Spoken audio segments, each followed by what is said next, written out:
Ladies and gentlemen, now hear this, now hear this. We are currently attempting to digitize our signal to secured Foundation servers. We want to make sure everyone's using their encrypted YouTube accounts. Steve, I'm talking to you. All right, it looks like we are live. It looks like everyone can hear us, so let's get this going. Ladies and gentlemen, boys and girls, Foundation staff, this is Sherman, but you can call me Sherm. Welcome to another Anomalous Broadcast from Site-42. For anybody unfamiliar with our show, the rundown goes like this. Number 1, I read you an SCP document, or a tale, or something from the wiki. B, when I open up the floor up to the community to discuss what we've read. We're often visited by SCP authors, staff, fans, and if we're lucky, the author of the article themselves shows up to share some insight. Remember that if you'd like to join the conversation yourself, I will be monitoring the YouTube chat in between chapters and answering questions, as will my guest. And by the way, hey there, Dillagaff and Hexic, glad you guys could join us tonight. Also, remember that if you enjoy the show, leave a like and a comment to let us know, subscribe and hit the bell, and if you really want to help us out, become a patron at patreon.com/site42. Today, we are continuing the Tales series Vend-a-Friend by Darkstuff. And lucky for us, Darkstuff has decided to join the show tonight, so let me welcome Darkstuff to the screen. Hello! How was your week, buddy? My week was good, although not great, but good. Better than average. Better than average. Although, when good becomes the average, then you can't quite say that. And that's like the hope, isn't it? I don't know. Philosophy up in here. We're just climbing the stairway to heaven. Mm-hmm. Hello, C-Jops and Joey Wimberly and Etoile. Welcome to all Etoile. What? Welcome to all the stream. This is a unusual amount of people in the chat. This is great. It's a good week for Vend-a-Friend. It is. It is a good week. Today we are doing Chapter 11, Souls and Somas. Do you have any pre-show for us for this portion before we get into it? I do not think that I do. Alrighty. In that case, I took one more sip of my beverage before we get into this, because I've been recording audio today, and I had to do a George the Chinchilla SCP tale. And that sounds like quite a voice. That's a hell of a voice. Yeah. He's that jaunty little chinchilla who's gonna help out his pa Saul Sislak. Sounds like almost Southern Belle Chinchilla, even though it's a guy. Exactly. Oh, it's horrible. Wonderful. Jerry Biles, welcome to the chat. So, Yago, you. C-Jumps mentions that we're running out of Vend-a-Friend. Weren't we going to do, like, another canon after that? I forget where we were going to go from there. I'll have to think about that. You can continue my canon. Big shrug. Wink nudge. There's plenty more content if you want. It will absolutely come out faster than you can make videos for it. So it would just become your channel. If this is Site-42 featuring Darkstuff permanently for all time. Site-42 plus Darkstuff becomes the title of the channel. Also, I'm just going to say this one more thing before I start reading because it's in the chat. Etoile thought that I pitched up the George the Chinchilla voice digitally, not that I just made that voice. No, some people can do that. It's called falsetto. It's very difficult sometimes. Etoile did it. It was supposed to be Anti-Memetics Division yet. How appropriate that I forgot. Oh, that's going to be awesome, dude. Okay, so...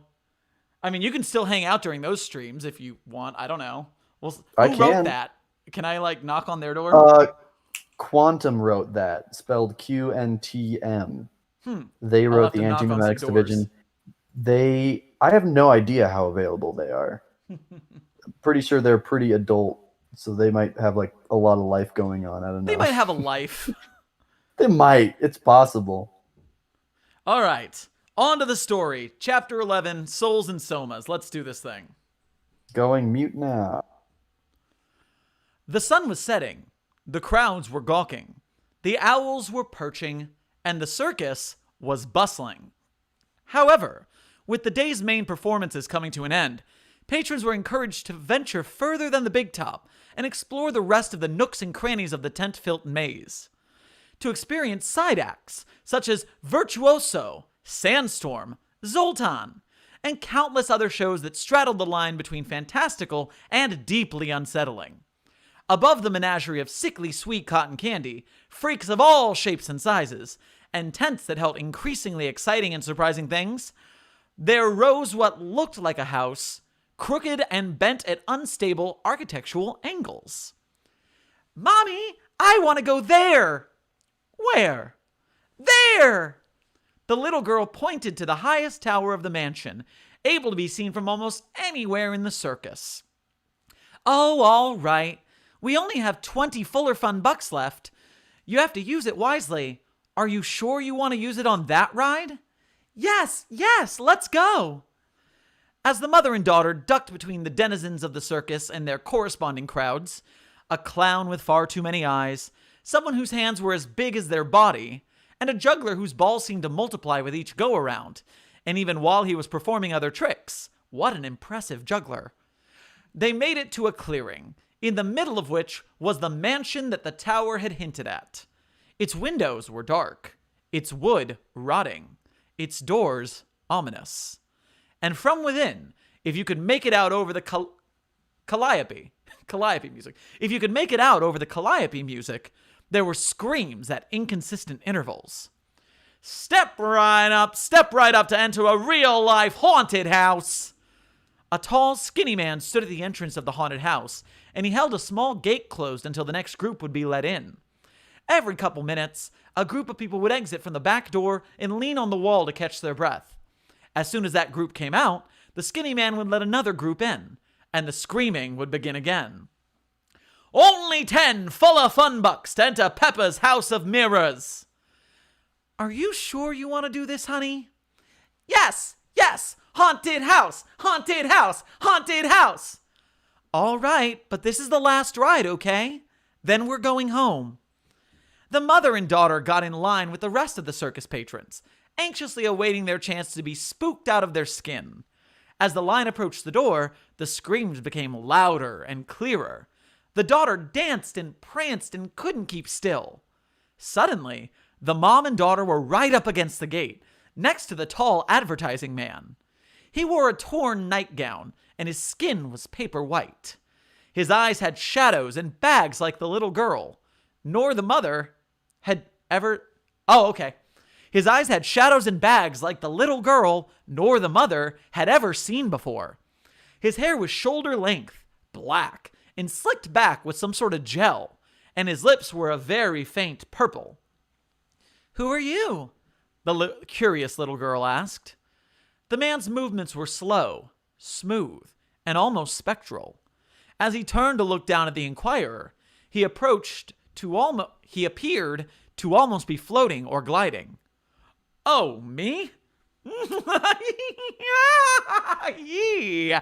I'm only Marty Simmons, the caretaker of this house. I was a good butler. I really was. But I just hated the family I worked for. Their bourgeoisie attitudes, their perfect lives, their only want being wealth and pleasure. It sickened me. Oh, it sickened me. So I killed them all in one night." By this point, the man had begun to talk to the whole line of people, and not just the young girl at the front, putting on a show for the whole crowd. "The father's head I pulled apart with my own bare hands." He showed his hands, whose fingernails were filed into menacing claws. "The mother's eyes I pulled out with my own teeth." He pulled his lips and showed his unnaturally long and sharp canines. "And the daughter, poor sweet Peppa." "No one wants to know what I did to sweet, dear Pepper. But for it, she gave me these." The crowd gasped in unison as he pulled up his sleeves to reveal scars and scratches and many, many human bite marks. A group of circus goers exited the back door, and two of them held each other and jumped up and down to release nervous energy. But I didn't count on her having such an angry heart. Her parents may live happily in the afterlife, but she... Marty opened the gates to let the next group in. In the entrance of the house, Marty's voice seemed to come from unseen speakers that filled the cobweb-infested room. She refused the gift of heaven to give me hell on earth, and also to protect the defiled bodies of her parents. But now, you've trespassed into her house, and she won't like that. Pepper won't like that at all.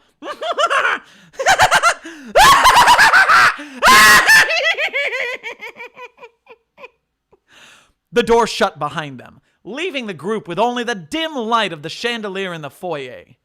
After what felt like a minute of silence and nervous shifting of weight, the candles from the chandelier turned a ghastly light blue.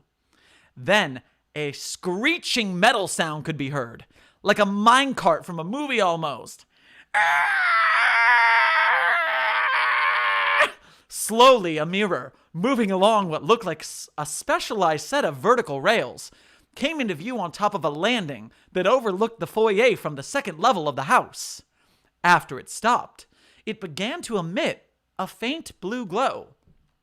And from within the mirror, a humanoid shape slowly came into view. It approached the mirror, seemingly only existing in the reflected world, but then crawled out from inside the mirror with what looked like immense effort. After reaching the railing of the overlook, it became clear that the apparition was some kind of little girl with an archaic dress and twin braids on either side of their head. It looked down at the group of circus-goers, unblinking, and slowly raised a hand to point in their direction. Then the candles went out entirely, plunging the room into darkness. "You won't make it out of here with your skin!" The crowd screamed louder than they'd ever screamed before. Chapter break. Thank you, Darkstuff, for the screechingest. My God, those were amazing evil laughs, dude. Oh my God. I did not know that. I'm so glad I did that George the Chinchilla skip before this. Mm-hmm. But wow, that was fun. God, that's good.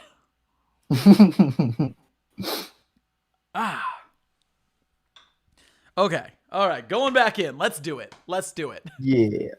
I'm not going to read the chat this time because I feel self-conscious and it's just a lot of compliments of my voice work and I'm bashful. So thank you all. I'm glad you appreciate it. Thank you. Okay. You were awesome. Right back. Okay. But I know I'm just starting here. So, yes, I had Pepper as, Victorian before. Or no, I had her as Valley before. Didn't actually. You had her. She was Valley before. More like Valley Girl. And I remembered that you thought she was Victorian because of the dress, and so I went to that for that line. Mm-hmm. But now I almost think that the Victorian is only for the show, and that she's actually Valley. I think that's my characterization now. I was expecting that direction. Yeah. Yes. All right. Right back at you, Tiger. You improvised that origin story? Course I did. I always like storytelling. You made toys. How did that amount to storytelling in any sense? Well, maybe I didn't follow my passion, okay? Or maybe I have hobbies. But I've always liked acting, which, by the way, you were great at. You flatter me too much. You jest. See, I flatter you just enough. Stop that. If not enough. What did I just say? And besides, you deserve it. Shut up. Did you see how spooked everyone was? How could I have not? I hate that you made me into a ghost cliche. I really hope you don't, actually. No, I do. But you know what I hate even more? What would that be? And at this point, Pepper leaned in a bit. That I'm loving it. Brainy shook with excitement. First day on the job! Success! Success! Brainy couldn't stop smiling and danced till the dirt underneath him became a dust cloud. We need music for celebration purposes. Of course. Give me a second. I have something in my dorm. Don't move. I know it might take a little bit, but stay right there. And Brainy ran off into the newly silent circus, in between the dull shades that twilight made out of the bright circus motifs. Pepper was in love with her contraption. The mirror had been affixed to a pair of rails that, while entirely linear, allowed Pepper to actually move herself. It was just like moving a limb. She could push her mirror to the right or left through willpower alone, and it would take her through a set path in the haunted house. Her house. Of mirrors, because of course. And the best part was that from the top of the house's tower, she could see over the whole circus. All the little tents like hills, the forest barrier. Yes, all the little tents like hills, the forest barrier. And it almost felt like she wasn't trapped in a mirror anymore. Almost. But there wasn't much reason to dwell on the bad. It was so much better. And Brainy, who she still knew as Marty, had built it for her all out of the kindness of his heart. Well, that and the want to stay in the circus. But she liked to imagine that was secondary. And anyways, any motion was better than no motion. Plus, in this house, there was a room that wasn't really part of the ride, which was Pepper's room. And Brainy didn't have to put that in at all. He just did it. There were pictures of her parents, a record player, a book or two hooked up to a mechanism for turning pages that she could affect in the same way she affected the mirror on the rails, and a bed. The bed didn't do anything except make it look like a normal room, because there was no way she could really get any comfort out of it.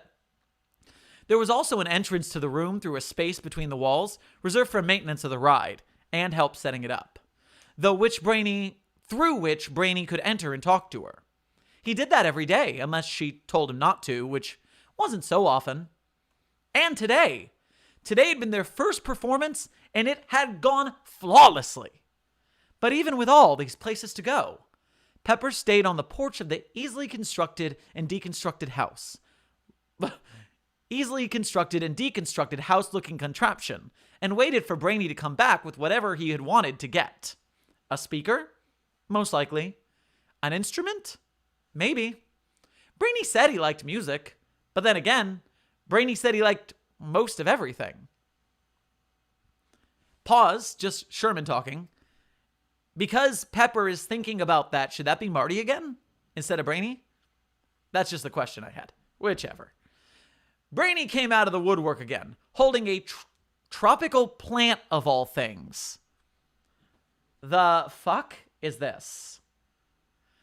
Language, first of all, and secondly, just something I've been working on. You had time to work on something while all this, Pepper motioned to the haunted house, was being worked on? I'm a bit of a workaholic. Never mind. But yes, I use most of my free time to just work on more things. It's sort of my thing. Well, okay. What is it? Oh, this. This is something pretty cool, I think. It's a pitch plant. Eh? I don't get it. Like a pitcher plant. But it's a pitch plant. Because music. Get it now? Never heard of a pitcher plant? Oh, well, that's not so bad, because this is what they look like. So now you've heard of a pitcher plant and know what they look like.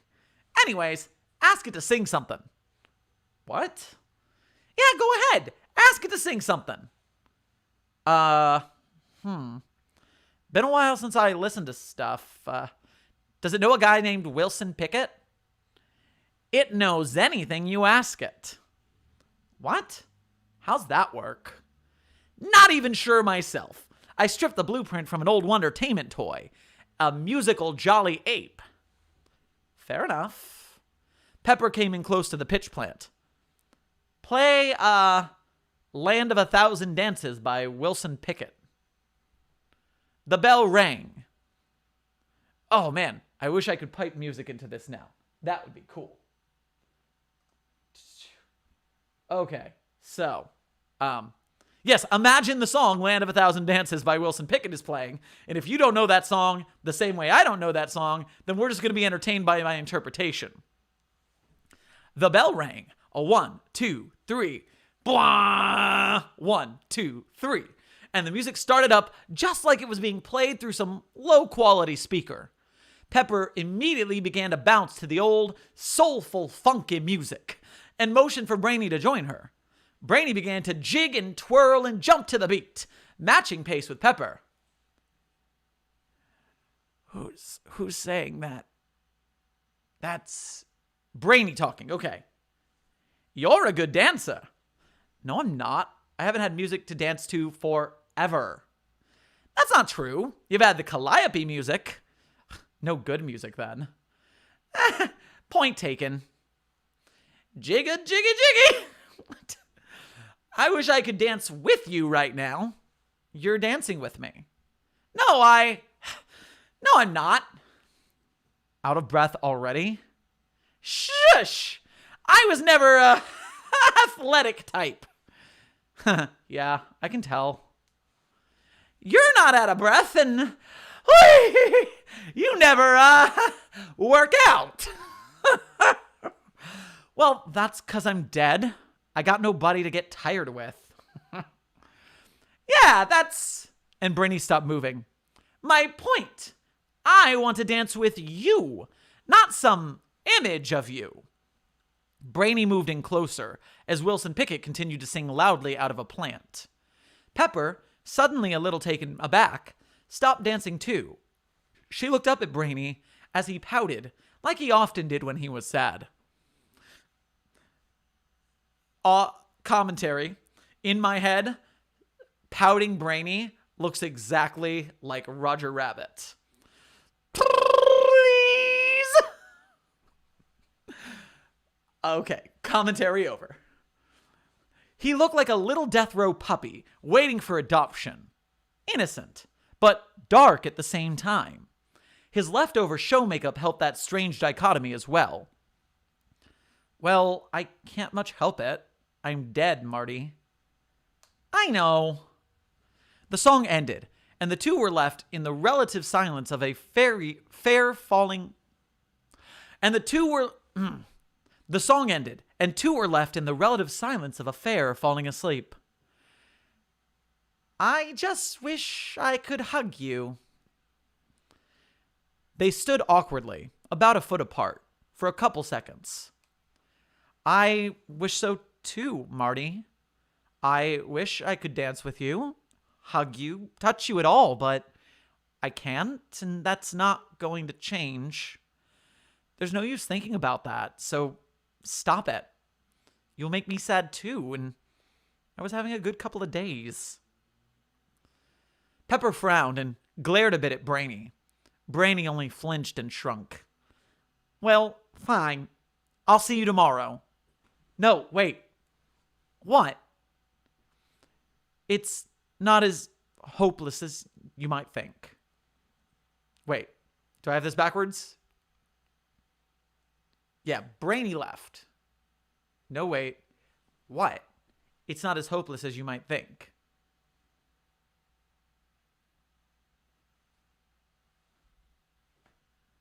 Sorry, audience. I'm trying to figure out exactly who's... Was I right or wrong? Part. It's... Well, fine, I'll see you tomorrow is Pepper. Okay, cool. That's why I was backwards. Thank you. Let's go back and take that again. Sorry, my old writing is just terrible at showing who's talking. We live and we learn. All right. Pepper frowned and glared a bit at Brainy. Brainy only flinched and shrunk. Well, fine. I'll see you tomorrow. No, wait. What? It's not as hopeless as you might think. What the fuck's that supposed to mean? This might come as a surprise. Pepper crossed her arms. But I was dead once too. No, you weren't. I was, and There's a lot that I haven't told you and that I need to tell you because I think I can trust you. But I'll start simple. I died, but I made a body and I came back to life. And I can do the same for you. Ooh. Ooh. That's a good time for a chapter break. Oh, my. Oh. Oh, man. I forgot how fun this chapter was. It wasn't like in my top chapters for ones that I thought were fun, but reading it back over, like, this has a lot of good moments, I feel. This is fun. This is difficult. People in the chat are imbibing mind-altering substances and finding this hilarious. That sounds like the right way to view this stream. Oh, Lord. All right. Here we go. Another location had come to a close. After over a week of circus occupation, the fairgrounds in Nevada City, California, were finally required for more mundane activities, and the circus was forced to depart before the anomalous and mundane collided in a fashion too noticeable to be safe. As such, the circus was going to be packed in the morning. The next location was magic-friendly, and thus would gift the circus with a greater sense of freedom. Pardon. However, it also meant that there was paperwork to go with it. On nights like these, Icky and Manny spent their time in the ringmaster's tent, signing off agreements on how they'll use the space, the safety guidelines, what they can and can't show, how long they will be there, and so on and so forth. What it did allow was more open promotion of themselves, more local tourism for the freaks, and more safety for the patrons. Oh, and higher prices. Because in places where they actually had a reputation of any kind, people would willingly pay more to see what they've heard so much about. But the paperwork was extensive and boring, and meant that the night was going to drag on forever. The circus's internet went out just recently too, so everything had to be meticulously done by hand. And unlike those user agreements for Apple products, these long paragraphs of rules really did have to be read. Manny and Icky commandeered a stage light to use in their workspace. They had hoped its bright, glaring light would keep them awake, but alas, bags had set in under, or above, the eyes only an hour in. Upside down face joke. Yes. If only something exciting happened. If only not everyone had fallen asleep in preparation for the big packing tomorrow. If only Ted hadn't eaten all the coffee grounds. Damn it, Ted. They'd certainly have to stock back up at their next location and apply some stricter rules to the community goods. With ever so welcome stimulating mercy, in came that tiger-colored fellow, creator of the ever-popular new hit attraction, Pepper's House of Mirrors. Marty! What was his voice? He was Arnold. Marty. Upside down face. Marty. Manny said with a mixture of surprise, relief, and as much enthusiasm as he could muster through his sleep-fueled haze. It's good to see you. Brainy moved and expressed with a subtle mixture of anxiousness and joy. His face paint seemed more intricate tonight. The normal stripes now ended in swirls, his eyeliner more boldly present, his purple lipstick brighter than ever before. He was wearing his newly repaired tiger stripe suit as well. He'd gotten it almost back to perfect condition, and despite the dusty surroundings of the fairgrounds, it seemed so clean as to be accepted at some kind of royal ball. One hand of his toyed with his bow tie, the other with the draping of his vest. Before he could respond to Manny, though, Icky spoke up. Hey, Piranha Bait. Finally work up the nerve to drag your sorry butt in front of me again, did ya? Icky attempted, poorly, to both read, write, and talk at the same time. Both, that's 3 things. Well, it seems you managed to make another kind of splash around here. I've been hearing good things about Pepper's haunted house. That's the voice. I haven't been through it myself yet, but Lolly's been nerding out over it for the past 2 days. She's been on it just about 40 times, Brainy chuckled.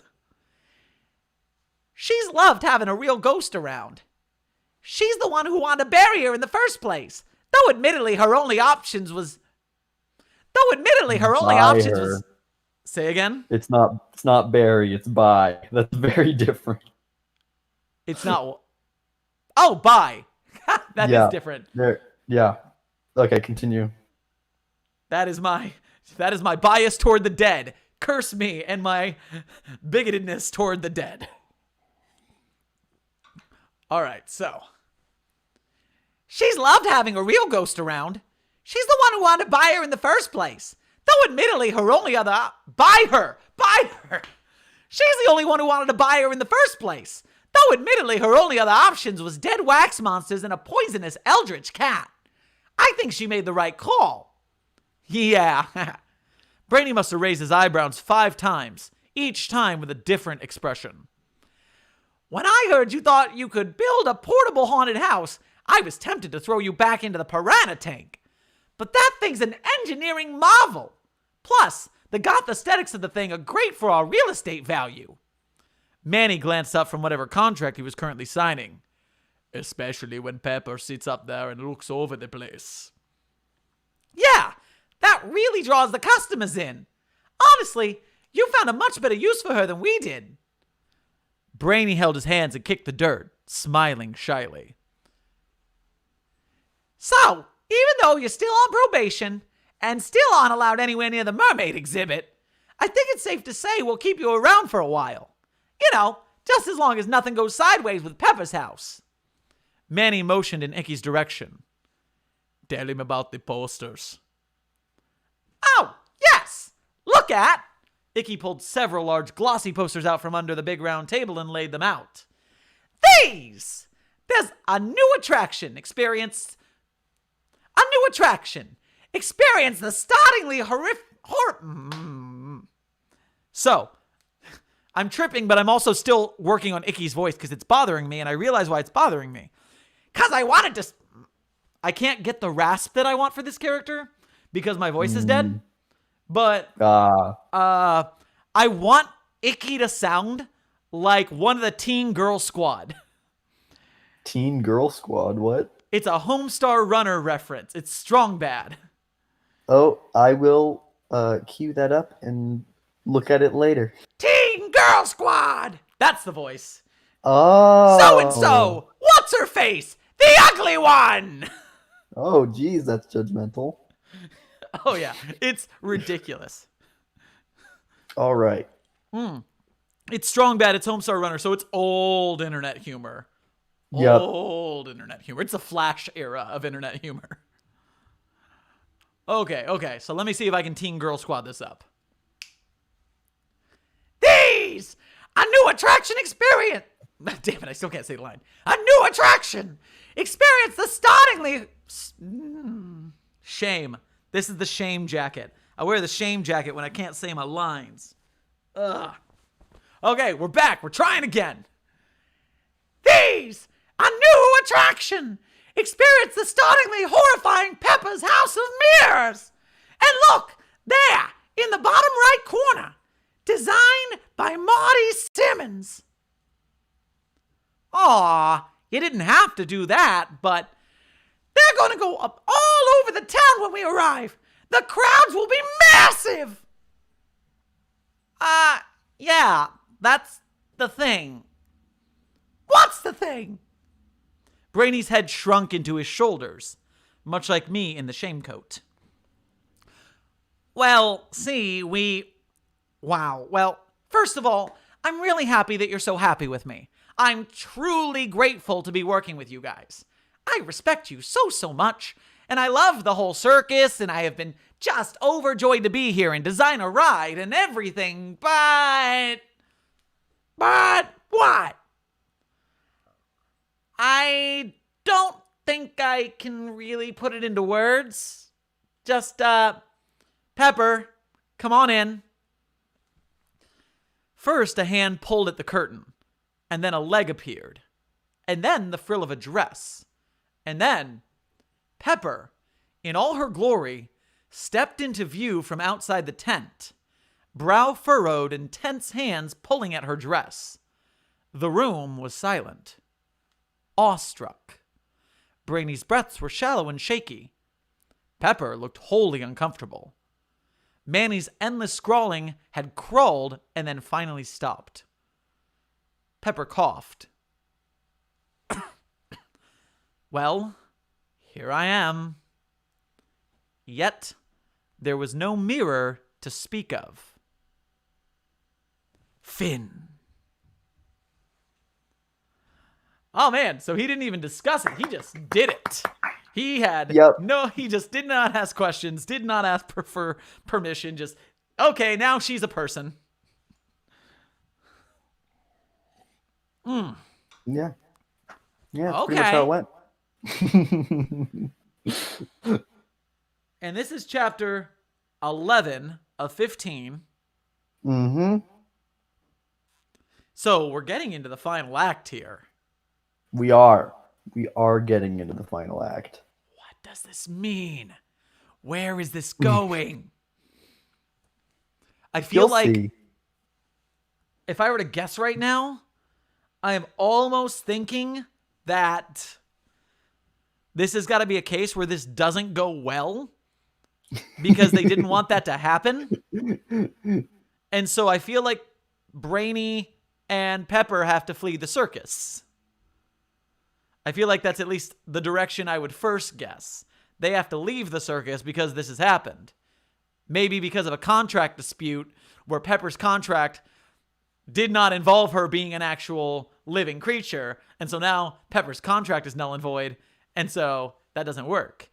And by Brainy breaking Pepper's contract, that is why they are forced to leave together. Or flee.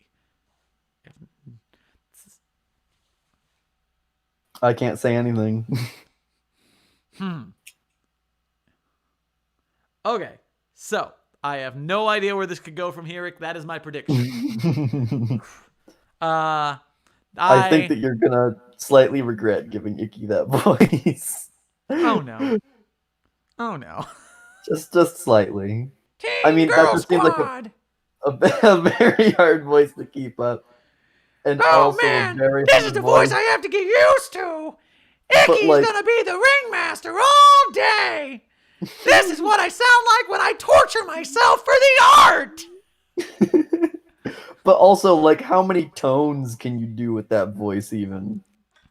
Like, what is your range of emotion? That's a good point. That? I'm sad that I'm flying.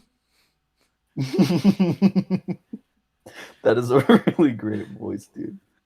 That's gonna. Okay. Oh, thank God. There's 4 more chapters of Icky. Oh, You're gonna love it. Hashtag TheeSherm is over. I'm canceled for my bigotry against dead people. I deserve this. And how, says Dilligaff. All right. Somewhere between the evil laugh and Icky is very close to my Dr. Spanko voice. Oh? Can you pull that up on command? Many combinations of Lizagirth. Many strangulations. Give me the strangle fruits. Cock! Jeez. Yeah, I see it. Or hear it in this case. So I am sorry to not have much time for after show things, but I am needed somewhere at 7 and it is 6:40. That's all right. So, we had a good show. We got through the story. You have anything final for the audience tonight? No, but thank you all for being here. Oh geez, sorry, burp. We had pretty good turnout for this, which is interesting because it's the middle of a series. You would think that people the attendance would go down, but I guess that's just not the case. So I know that stories on the wiki tend to do that, but luckily for us on YouTube, we have a playlist. And so if someone catches us and learns about us, they can go watch the playlist and catch up with us. True. I mean, things on the wiki also you can read the chapters up until the thing that comes out at any time. So I guess that's not totally different. It's just like every chapter, there's like a possibility, there's a probability that somebody who has read the previous chapter continues to read the next chapter, and there's a probability that they drop the series, and that probability just compounds and compounds because each person who is continuing the series has to quote unquote roll the dice each time, but when you fail, you're not reading the series for good, kind of. That's a total oversimplification, but that's my basic theory on why series the trend is downward. The percent chance to hit on each read. I see what you're saying there. Mm-hmm. All right, well, you get off to what you're doing for the night. I will bid our audience adieu. TheeSherm. Thank you, Darkstuff, for joining us this evening. Let me put away my Discord. Hello, everybody. Boop, boop, gone. All right, so thank you guys all for joining us this evening. Make sure you like and subscribe and all that stuff if you haven't already. Share the video, spread the word, blah, blah, blah, Patreon, buy a t-shirt, all that kind of stuff. We have a new design in the t-shirt thanks to Dreamcast64. It is a SCP... What number is that? Dreamcast. It is an SCP... blah, blah, blah. 1762, Where the Dragons Went shirt, and it's very colorful and pretty. Thank you, Dreamcast, for designing that for us. As well, if you did not hear about it, we have a TikTok on Site-42 now. If you go to Site-42 on TikTok, I'm making short form memes and video jokes and things that don't deserve a whole YouTube video, but it's a quick like 15-second gag that I can make it really quick while I'm in costume. And so if that's something you're interested in, you can go on there. I think we'll start doing like compilation videos on the channel once we have enough of them to merit one. But other than that, thank you guys for coming. I hope you had fun and enjoyed the reading and the interview and stuff like that. And we will see you guys in the next video. Site-42, signing off.